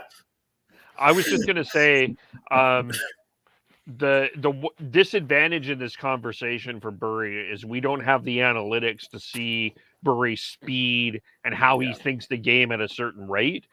But to me, I think it's definitive. Like, no disrespect to Pavel Burry, it's McDavid, and I don't think it's just the way that McDavid thinks the game at such a high speed. I mean, we never studied Burry. To be fair to Burry, we never studied him at that level that we have at McDavid. But just from the eye test, I've not seen anyone think of the game at that speed rate at the way that he skates that McDavid has. I'm not prepared to say that McDavid's the greatest player ever play. I still think that that's Gretzky, and that's, my elderliness in the olden days and all of those sort of things. But I don't think there's ever been a player smarter to play this game than Wayne Gretzky. And I don't think McDavid is Gretzky yet, maybe, but I still would go Gretzky at this point in time. I mean, if we're going to talk analytics, we didn't have the right analytics for Gretzky and how well he plays the game or played the game in comparison to McDavid too, right? So it is a fascinating argument and debate, and I love it. It's always been just watching McDavid skate, and his two-stride acceleration is what separates him, and his ability to stick handle at that speed is just like, I don't think he in terms of knowing what to do. I don't think he's that much better than a lot of the players out there, but his ability to do it at the speed that he skates at when he gets up there is that no one can touch him at that right now. No one. Yeah. And like if we're going back in the day, Flames player Matthew Lombardi, he's the fastest player to skate to the corner. Oh, yeah. But what he did after that, well. After that, it's a nice skate to the corner, and then he did a tight turn and crossover to get out of the zone because he realized he was offside. Yeah. Had to go back to the bench. Yeah. One other topic I did, we kind of went a tangent, but speaking of McDavid and where they're going to play him, and we could have that debate of where he plays on the Canadian Olympic team, but I got to be honest with you, I don't know if the Canadian Olympic team, if the NHL is going to the Olympics. That's the next question at hand. We've part of this is with the COVID up. I mean, we talked about briefly the Ottawa Senators have a number of players still out from COVID. They had 3 games postponed. There's other teams that have been decimated with COVID. Islanders and San Jose, I believe. Yeah. I don't know where you guys are at, but I'm not super confident about the NHL heading to the Olympics. I know that the players want to, but I just think that there's so many. Another wrinkle on top of that. Yeah, the Canada and the U.S. government are talking about like a diplomatic. What's the word I'm looking for? Boycott. So like it might not even be up to the NHL and NHLPA at that point. Who knows?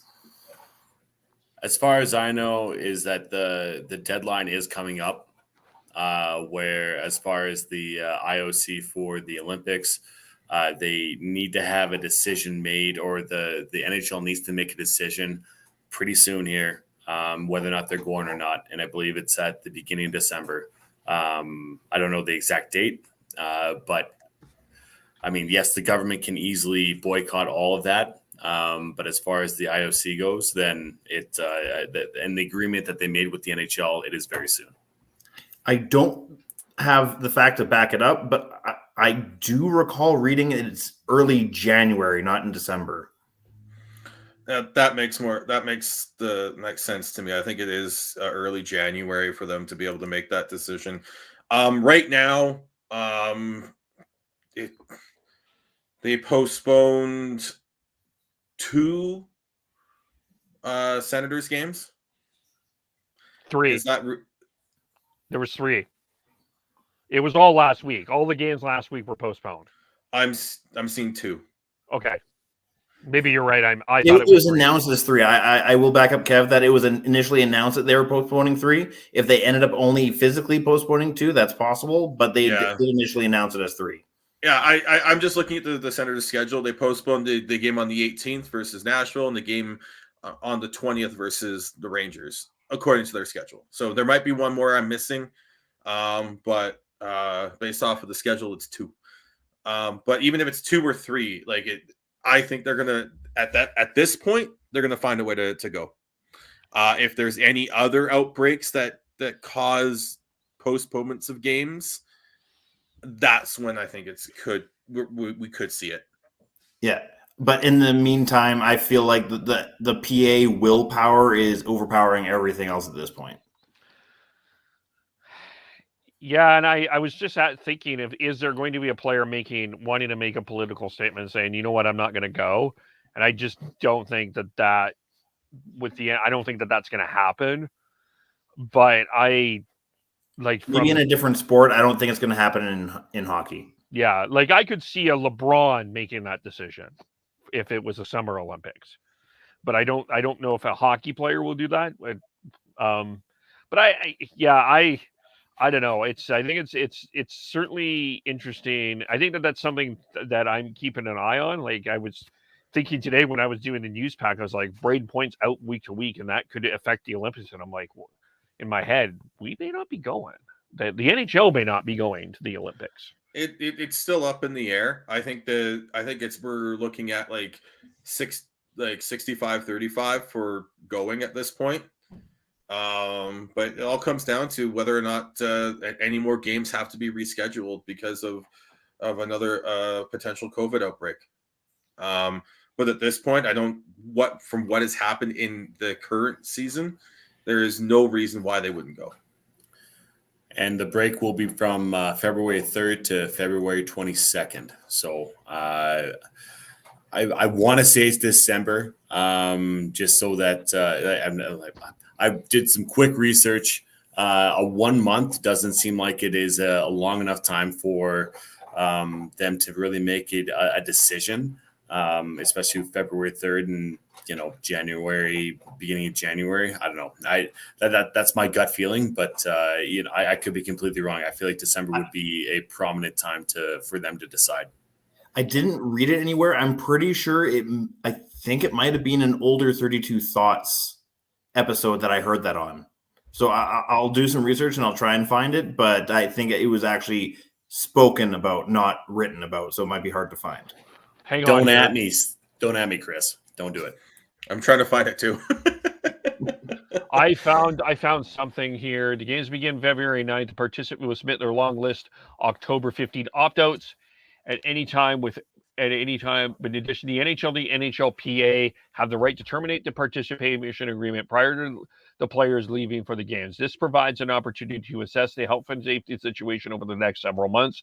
In addition, the NHL insisted on the right to cancel player participation in the games if regular seasons must be canceled for COVID-related reasons and cannot be rescheduled within the 2021-22 regular season schedule that has an Olympic break. I don't think that there's a specific date.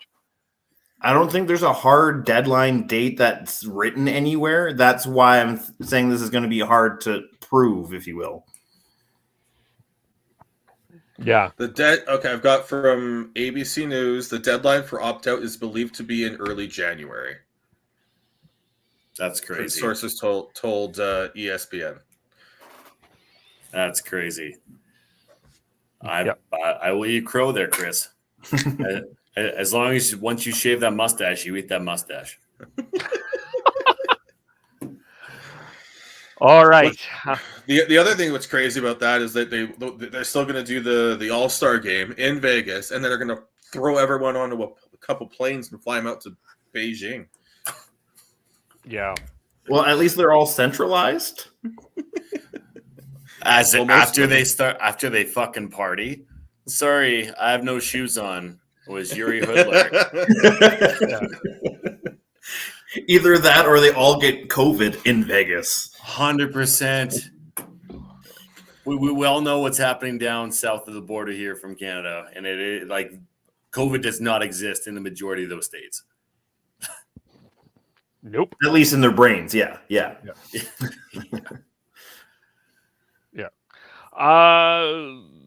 Let's leave it there. We will be back tomorrow to recap the Flames and Blackhawks as the Blackhawks finish their Western Canadian tour. Maybe someone will boo Jonathan Toews, but no one has yet. But maybe the Flames fans will. Who knows? And the Vancouver Canucks are on the road starting on Wednesday, so I think we should be recapping some Canucks games. Early games. They're early. Anyway, we'll confirm that for sure. And then the word of the week is shutout. Keep an eye out for our daily news packs. And I have a question, though, before we go here. Why is there no games on Thursday? Because it's American Thanksgiving. And My the bad, NFL sorry. and NFL football completely, like the NHL is smart to not do any games on it's NFL football. That's going to be. Who gives a fuck about football? Jesus That and Christ. everyone's already lining up for Black Friday the next morning. Oh, Come on, Devin. Christ. Football, I don't give a shit. They got to stampede over everyone else at Target. Come on. Well, okay, over under 10. How many people die during Black Friday? No, that's dark. I'm not. That's a dark bet. No, I'm not betting that. I'm going over. Let's go over. Come on. No, I'm not doing it. Oh, how do we follow everyone? I am Beardy Canuck 03. As Kevin said, join the Pig and Duke Pick and Puck Club. Retweet any of our pod clips, any of our game recaps, any of our episodes to get an entry into the Pig and Puck Club contest to win one of two tickets to a game with Vancouver and Calgary. And the word of the week is shut out and DM that to us at podcast_hockey for an extra 3 entries. And I'm at Schneider on most social media. And you can follow me at Gordhouse09 on Twitter, and don't DM me. Tyler is CNOBLE. I am KEVOLE. Podcast_hockey. Facebook.com, The Hockey Podcast. YouTube.com, The Hockey Podcast. Subscribe to our audio. We will have our daily news pack tomorrow afternoon, the news of the day, and then we'll have our recap of the Flames and the Blackhawks. So keep an eye out for all of that. And thanks, everyone. We will talk to you all very soon. Bye for now.